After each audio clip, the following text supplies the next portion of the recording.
जय हिंद दोस्तों, स्वागत है मेरे नई वीडियो में। दोस्तों इस वीडियो में हम बिहार शिक्षक भर्ती टीआरई 4.0 के लिए भौतिकी को करने वाले हैं। तो चलिए दोस्तों वीडियो को स्टार्ट करते हैं। तो दोस्तों यहाँ पहला प्रश्न है, कमरे को ठंडा किया जा सकता है।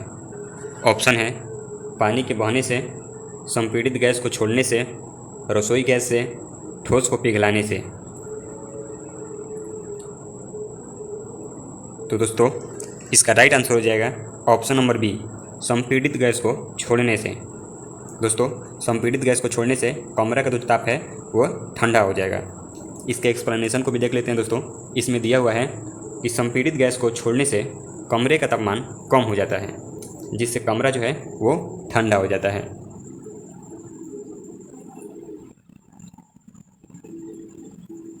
अगला प्रश्न है दोस्तों, आमतौर पर सुरक्षा फ्यूज लगाने के लिए प्रयोग होने वाला तार किस पदार्थ का बना होता है। तो दोस्तों इसमें फ्यूज तार के बारे में बात कर रहा है कि फ्यूज तार जो होता है वो किस चीज़ का बना होता है। ऑप्शन है टीन का, सीसा का, निकेल का, या फिर टीन और शीशे की एक मिश्र धातु का। तो दोस्तों इसका राइट आंसर हो जाएगा ऑप्शन नंबर डी, टीन और शीशे की एक मिश्र धातु का। इन दोनों का मिश्रण होता है दोस्तों फ्यूज तार। साथ ही दोस्तों फ्यूज तार जो होता है उसका गलनांक काफ़ी निम्न होता है। फ्यूज तार का दोस्तों गलनांक जो होता है, इसको भी ध्यान रखिएगा, फ्यूज तार का जो गलनांक होता है वो काफ़ी निम्न होता है, ताकि अधिक विद्युत धारा प्रवाहित करने पर फ्यूज तार पहले ही गल कर टूट जाए और इस वजह से जो आगे उपकरण लगे होंगे, फ्रिज, टीवी, कूलर, कोई भी उपकरण, वो जलने से बच जाएंगे। तो इसको भी ध्यान में रखिएगा दोस्तों। फ्यूज तार जो है टीन और लेड यानी शीशे की मिश्र धातु का बना होता है और इसका जो गलनांक होता है वो निम्न होता है।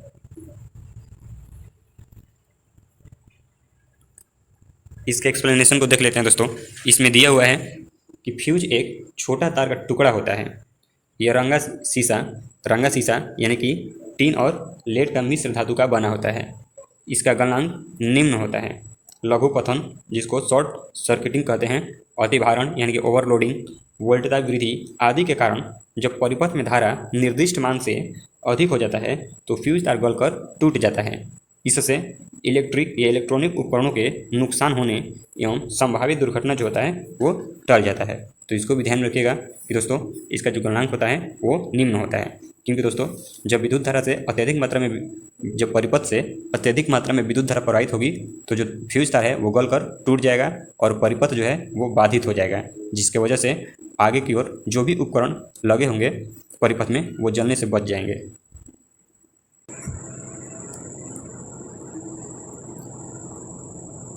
अगला प्रश्न है दोस्तों, निम्न में से कौन सा ऊष्मा का सबसे अधिक कुचालक है। ऑप्शन है तांबा, सीसा, पारा, जस्ता, एक से अधिक कोई नहीं। तो दोस्तों इसका राइट आंसर हो जाएगा ऑप्शन नंबर सी, पारा। दोस्तों निम्न में से पारा जो होता है यह ऊष्मा का सबसे अधिक कुचालक होता है। हालांकि दोस्तों ऊष्मा के कुचालक में बात करें तो पारा और जस्ता दोनों, पारा जो माफ़ कीजिएगा दोस्तों, जस्ता नहीं बल्कि सीसा, पारा और सीसा ये दोनों ही दोस्तों ऊष्मा का कुचालक में आते हैं। हालांकि दोस्तों धातु जो होता है वो ऊष्मा का सुचालक होता है, लेकिन पारा और सीसा ये दोनों ही अपवाद में आते हैं।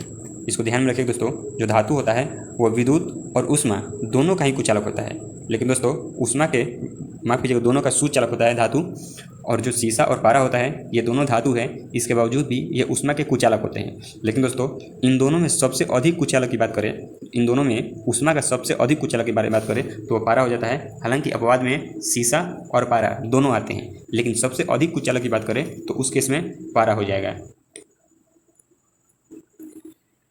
इसके एक्सप्लेनेशन को दोस्तों देख लेते हैं। इसमें दिया हुआ है कि कोई भी ऐसा पदार्थ जिससे विद्युत धारा या ऊष्मा प्रवाहित न हो कुचालक कहलाते हैं, जैसे लकड़ी, कांच इत्यादि। सभी धातुएं ऊष्मा की चालक होती हैं। दोस्तों जितनी भी धातुएं होती हैं वे सभी ऊष्मा की चालक होती है, लेकिन पारा और सीसा ये दोनों अपवाद में आते हैं। आगे दिया है, लेकिन अन्य धातुओं की तुलना में लेड यानी सीसा एवं पारा की ऊष्मा चालकता कम होती है। लेड की ऊष्मा चालकता लगभग 34.7 W/m, जबकि पारा की ऊष्मा चालकता लगभग 8.31 W/m होती है। तो इसको ध्यान में रखिएगा दोस्तों। आप इसके वैल्यू को देख सकते हैं, इसका 34.7 है, जबकि पारा का 8.31 है। तो पारा जो है सबसे कम है। लेकिन दोस्तों यदि अपवाद में बात करें तो ऊष्मा के सुचालक में पारा और सीसा दोनों ही अपवाद में आते हैं। अगला प्रश्न दिया है, ऑडियोमीटर क्या नापता है? ऑप्शन है ऊंचाई, वायुमंडलीय दाब, हृदय गति, ध्वनि की तीव्रता, एक से अधिक, कोई नहीं। तो दोस्तों नाम से ही आप पहचान सकते हैं ऑडियो यानी ध्वनि, तो किससे संबंधित होगा? ध्वनि की तीव्रता से। तो ऑप्शन नंबर डी दोस्तों इसका राइट आंसर हो जाएगा। ऑडियोमीटर जो है ध्वनि की तीव्रता को नापता है।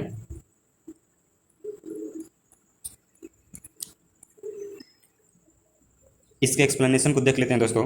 इसमें दिया हुआ है कि ऑडियोमीटर द्वारा ध्वनि की तीव्रता का मापन किया जाता है। इसी प्रकार स्टेथोस्कोप से हृदय गति का मापन किया जाता है, बैरोमीटर से वायुमंडलीय दाब को मापा जाता है, और अल्टीमीटर से वायुमंडल में जो जहाज उड़ते हैं, हवाई जहाज, उनकी ऊंचाई को मापा जाता है। अल्टीमीटर से दोस्तों हवाई जहाज की जो ऊंचाई होती है उसको मापा जाता है। तो इन सबको भी ध्यान में रखिएगा दोस्तों। अगला प्रश्न है, यदि बल को न्यूटन में और दूरी को मीटर में प्रदर्शित किया जाए तो कार्य को प्रदर्शित किया जाएगा जूल में, किग्रावेट में, किग्रावेट मीटर में, या फिर वाट में, एक से अधिक, कोई नहीं। तो बताना है दोस्तों, यदि बल को न्यूटन में और दूरी को मीटर में व्यक्त किया जाए तो कार्य को किस चीज़ में व्यक्त किया जाएगा? तो दोस्तों हम जानते हैं कि बल का ऐसा मात्रक दोस्तों न्यूटन होता है, दूरी का ऐसा मात्रक मीटर होता है, तो उसी प्रकार कार्य का ऐसा मात्रक दोस्तों जूल हो जाएगा। कार्य का उसी तरह ऐसा मात्रक जूल हो जाएगा। बल का दोस्तों ऐसा मात्रक न्यूटन, दूरी का ऐसा मात्रक मीटर, तो कार्य का जूल हो जाएगा। तो ऑप्शन नंबर ए हमारा सही आंसर हो जाएगा। इसके एक्सप्लेनेशन को भी देख लेते हैं दोस्तों।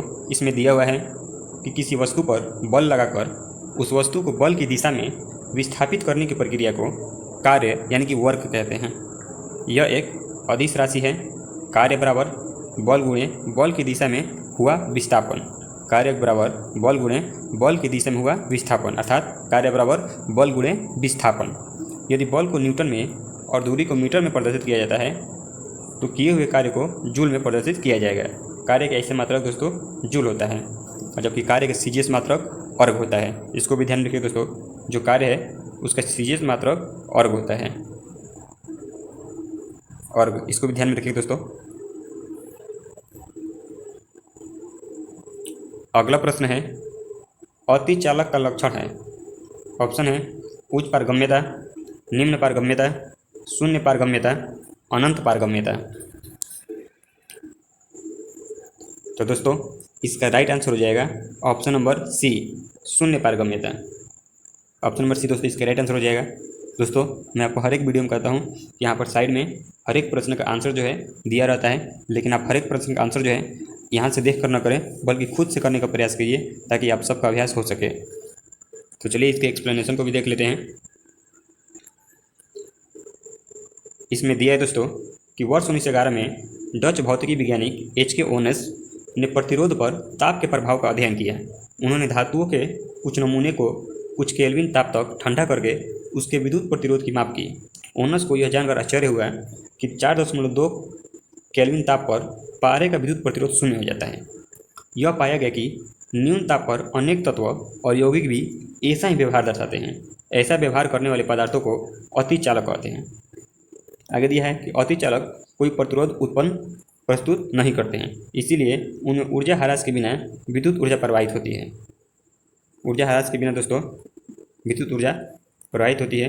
आगे दिया है कि विद्युत प्रवाहित होते समय ऊर्जा का कोई ह्रास नहीं होता।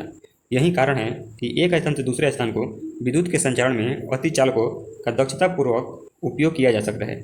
अतिचालकों का दूसरा अनिवार्य गुण यह है कि वे चुंबकीय बल को अपने सतह पर ही रोक लेते हैं। वे दोस्तों चुंबकीय बल को अपने सतह पर ही रोक लेते हैं या अपने भीतर प्रवेश नहीं करने देते, अथवा इनकी चुंबकीय पारगम्यता शून्य होती है। अगला प्रश्न है दोस्तों, अगला प्रश्न यहाँ दिया हुआ है कि गर्म करने पर एक अर्धचालक का प्रतिरोध क्या होगा। ऑप्शन है बढ़ता है, घटता है, वहीं रहता है, पहले बढ़ता है फिर घटता है, उपयुक्त में से कोई नहीं या एक से अधिक। तो दोस्तों इसका राइट आंसर हो जाएगा option number B. Option number दोस्तों बी, घटता है। दोस्तों अगर किसी अर्धचालक को गर्म करेंगे तो उसका प्रतिरोध जो है वो घट जाएगा, प्रतिरोध दोस्तों घट जाएगा और उसकी चालकता जो है वो बढ़ जाएगी। इसको भी ध्यान रखिएगा, इसकी चालकता क्या होगी, प्रतिरोध घट जाएगा और इसकी चालकता जो है वो बढ़ जाएगी। दोस्तों ये जो है अर्धचालक के साथ होता है, लेकिन यदि चालक के साथ बात की जाए कि किसी सुचालक वस्तु को यदि गर्म किया जाए तो उसका प्रतिरोध बढ़ जाएगा। दोस्तों उसको गर्म करने पर उसका प्रतिरोध जो है बढ़ जाएगा, लेकिन अर्धचालक को गर्म किया जाए तो इसका प्रतिरोध घट जाएगा। तो इन दोनों बातों को दोस्तों परीक्षा में पूछता है, इन दोनों को ध्यान में रखिएगा। इसके एक्सप्लेनेशन को भी दोस्तों देख लेते हैं। इसमें दिया हुआ है कि अर्धचालक ऐसे ठोस पदार्थ हैं जिनकी विद्युत प्रतिरोधकता चालकों से अधिक परंतु कुछ चालकों से कम होती है। अर्धचालक का प्रतिरोध ताप बढ़ाने पर कम हो जाता है। अर्धचालक दोस्तों प्रतिरोध जो है ताप बढ़ाने पर कम हो जाता है और चालकता है इसकी बढ़ जाती है। अगला प्रश्न दोस्तों दिया हुआ है, सौर भट्टी में प्रयुक्त होता है समतल दर्पण, अवतल दर्पण, उत्तल दर्पण, अवतल लेंस, एक से अधिक कोई नहीं। तो दोस्तों इसका राइट आंसर हो जाएगा option number B. Option number B दोस्तों इसका राइट आंसर हो जाएगा। सौर भट्टी में दोस्तों अवतल दर्पण का प्रयोग किया जाता है क्योंकि ये प्रकाश को अभिसरित कर देती है। ये जो है दोस्तों प्रकाश को एक बिंदु पर अभिसरित कर देती है।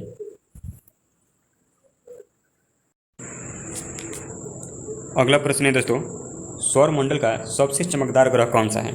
ऑप्शन है पृथ्वी, यूरेनस, नेपच्यून, शुक्र, इनमें से कोई नहीं या एक से अधिक।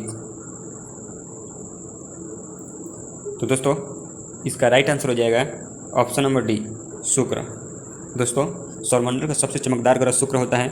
साथ ही दोस्तों आकार और बनावट की दृष्टि से शुक्र जो है वो पृथ्वी के समान ही है और साथ ही में इसको पृथ्वी का जुड़वा वाहन भी कहा जाता है। सांझ का तारा भी और भोर का तारा भी शुक्र ग्रह को कहा जाता है, तो इसको भी ध्यान रखिएगा दोस्तों। और ये पृथ्वी के नज़दीक में भी है। इसके भी एक्सप्लेनेशन को दोस्तों देख लेते हैं। इसमें वही बात दिया हुआ है कि सौरमंडल का सबसे चमकदार ग्रह शुक्र है। यह सौरमंडल का सबसे गर्म ग्रह भी है। इसको भी ध्यान रखिए दोस्तों। बुध जो है सूर्य के काफ़ी नज़दीक है। बुध जो है अन्य ग्रहों में सूर्य से सबसे नज़दीक है, लेकिन इसके बावजूद भी CO2 के वायुमंडल होने के कारण, CO2 का दोस्तों वायुमंडल होने के कारण शुक्र ग्रह जो है वो सबसे अधिक गर्म होता है। आगे ध्यान दीजिएगा, इसको सुबह का तारा और शाम का तारा भी कहा जाता है। अगला प्रश्न है, अति सूक्ष्म वस्तुओं को देखने के लिए प्रयोग किया जाने वाला प्रकाशिक उपकरण है। अति सूक्ष्म वस्तुओं को देखने के लिए प्रयोग किया जाने वाला प्रकाशिक उपकरण है। ऑप्शन है माइक्रोस्कोप, इलेक्ट्रोस्कोप, स्पेक्ट्रोस्कोप, स्टेथोस्कोप, इनमें से कोई नहीं या एक से अधिक। तो दोस्तों इसका राइट आंसर हो जाएगा ऑप्शन नंबर ए, माइक्रोस्कोप। दोस्तों माइक्रो यानी सूक्ष्म होता है, तो माइक्रोस्कोप से अति सूक्ष्म वस्तुओं को देखने के लिए इसका प्रयोग किया जाता है। इसके एक्सप्लेनेशन को भी दोस्तों देख लेते हैं। इसमें दिया हुआ है कि अति सूक्ष्म वस्तुओं को माइक्रोस्कोप से देखा जा सकता है। यह एक प्रकाशिक यंत्र है जिसकी सहायता से सूक्ष्म वस्तुओं को स्पष्ट रूप से देखा जाता है। इसमें 2 उत्तल लेंस का उपयोग किया जाता है। अगला प्रश्न है, भारत द्वारा हाल ही में प्रक्षेपित किए गए अंतरिक्ष यान चंद्रयान-2 के एक भाग का लैंडर का क्या नाम है? चंद्रयान-2 के एक भाग का लैंडर का क्या नाम है? ऑप्शन है विक्रम, प्रज्ञान, रोवर, सतीश, एक से अधिक कोई नहीं। तो दोस्तों इसका राइट आंसर हो जाएगा option number A, Vikram. Option number A दोस्तों विक्रम हो जाएगा। अंतरिक्ष यान चंद्रयान-2 के एक भाग का, एक लैंडर का नाम था दोस्तों विक्रम, तो इसको ध्यान रखिएगा। इसके एक्सप्लेनेशन को भी देख लेते हैं दोस्तों। इसमें दिया है कि 22 जुलाई 2019 को GSLV MK-3 M1 MI द्वारा आंध्र प्रदेश के श्रीहरिकोटा स्थित सतीश धवन अंतरिक्ष केंद्र से प्रमोचित यानी कि लॉन्च किया गया था। इस कैलेंडर का नाम विक्रम है। तो इसको भी ध्यान रखिए दोस्तों। इस कैलेंडर का नाम क्या है? विक्रम है। और साथ ही दोस्तों ये डेट भी याद रखिएगा कि 22 जुलाई 2019 को चंद्रयान 2 को लॉन्च किया गया था। 22 जुलाई 2019 को चंद्रयान 2 को दोस्तों लॉन्च किया गया था। और किसके द्वारा? तो GSLV Mk3 के द्वारा। अगला प्रश्न है दोस्तों, अल्ट्रासोनिक तरंगे हैं 20,000 हर्ट्ज से कम आवृत्ति की ध्वनि तरंगे, 20,000 हर्ट्ज से ज़्यादा आवृत्ति की ध्वनि तरंगे, 20 और 20,000 हर्ट्ज के बीच की आवृत्ति की ध्वनि तरंगे, विद्युत चुंबकीय तरंगे, एक से अधिक कोई नहीं। तो दोस्तों इसका राइट आंसर हो जाएगा ऑप्शन नंबर बी, 20,000 हर्ट्ज से ज़्यादा आवृत्ति की ध्वनि तरंगे। इसके एक्सप्लेनेशन को देख लेते हैं दोस्तों। इसमें दिया हुआ है कि 20,000 हर्ट्ज से ज़्यादा आवृत्ति की ध्वनि तरंगों को अल्ट्रासोनिक तरंगे कहा जाता है। आगे दिया है कि इस ध्वनि को मनुष्य नहीं सुन सकता, परंतु कुछ जानवर जैसे कुत्ता, बिल्ली, चमगादड़ आदि द्वारा इसको सुना जा सकता है। तो दोस्तों इन नामों का ध्यान रखिएगा कि इनसे भी प्रश्न बनता है कि इनमें कौन जो है अल्ट्रासोनिक ध्वनि को सुन सकता है। तो कुत्ता, बिल्ली, चमगादड़, कम से कम इन तीनों नामों को दोस्तों याद रखिएगा। आगे दिया है कि गाल्टन की सिट्टी के द्वारा उत्पन्न किया जाता है। ये ध्वनि दोस्तों गाल्टन की सिट्टी के द्वारा उत्पन्न किया जाता है या किया जा सकता है। अगला प्रश्न है दोस्तों, एक संवाहक के तापक्रम परिवर्तन के कारण इसमें विभव परिवर्तन होता है। इस घटना को क्या कहते हैं?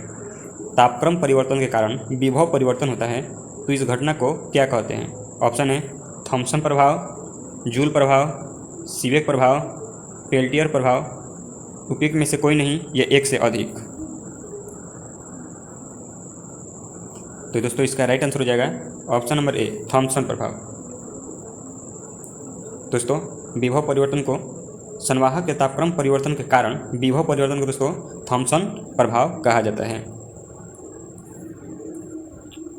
इसके एक्सप्लेनेशन को भी देख लेते हैं दोस्तों। इसमें दिया हुआ है कि जब किसी संवाहक के दोनों सिरों को अलग अलग तापमान पर रखा जाता है तो इसके माध्यम से विद्युत धारा प्रवाहित होने पर संवाहक की लंबाई के साथ साथ ऊष्मा के विकास या अवशोषण की घटना को थॉम्सन प्रभाव के रूप में जाना जाता है। अगला प्रश्न है, स्वचालित कारों में सामान्यतया कौन सा तेल लगता है? स्वचालित दोस्तों ऑटोमेटिक जो कार होती है उनमें सामान्यतया कौन सा तेल का प्रयोग होता है? ऑप्शन है मिट्टी का तेल, वनस्पति तेल, एल्कोहल, पेट्रोल। तो दोस्तों हम सभी जानते हैं कि स्वचालित कारों में पेट्रोल का प्रयोग किया जाता है, तो इसका राइट आंसर डी हो जाएगा। इसके एक्सप्लेनेशन को भी देख लेते हैं दोस्तों। इसमें दिया हुआ है कि स्वचालित कारों में सामान्यतया पेट्रोल का प्रयोग किया जाता है। गैसोलीन या पेट्रोलियम से प्राप्त यह व्युत्पन्न तरल मिश्रण है। तो पेट्रोल जो है पेट्रोलियम से प्राप्त किया जाता है दोस्तों। इसके अलावा जो हम मोम यूज करते हैं वो भी पेट्रोलियम से प्राप्त किया जाता है। और उसके बाद जो दोस्तों प्राकृतिक गैस होती है वो भी पेट्रोलियम से प्राप्त होती है। पेट्रोलियम से पेट्रोल, डीजल, मोम, गैसोहॉल, ये सब भी गैसोलीन, ये सब भी दोस्तों पेट्रोलियम से प्राप्त होता है। तो इसको भी ध्यान में रखिएगा।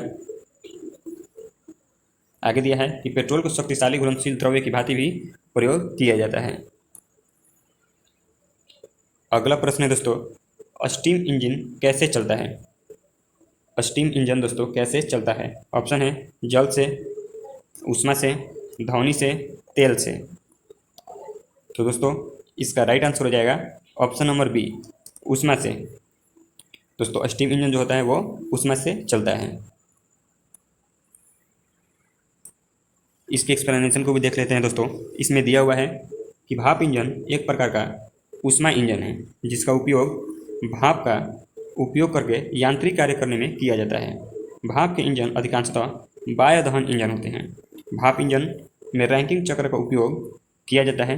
भाप इंजन का आविष्कार जेम्स वाट ने किया था। भाप इंजन का दोस्तों आविष्कार जेम्स वाट ने किया था। अगला प्रश्न है दोस्तों, वातानुकूलन यंत्र से किस कारण ठंडक होती है? ऑप्शन है गैस को दबाने एवं मुक्त करने से, जल के वाष्पीकरण से, जल को दबाने से, ठोस को दबाने से। तो दोस्तों इसका राइट आंसर हो जाएगा ऑप्शन नंबर ए, गैस को दबाने एवं मुक्त करने से।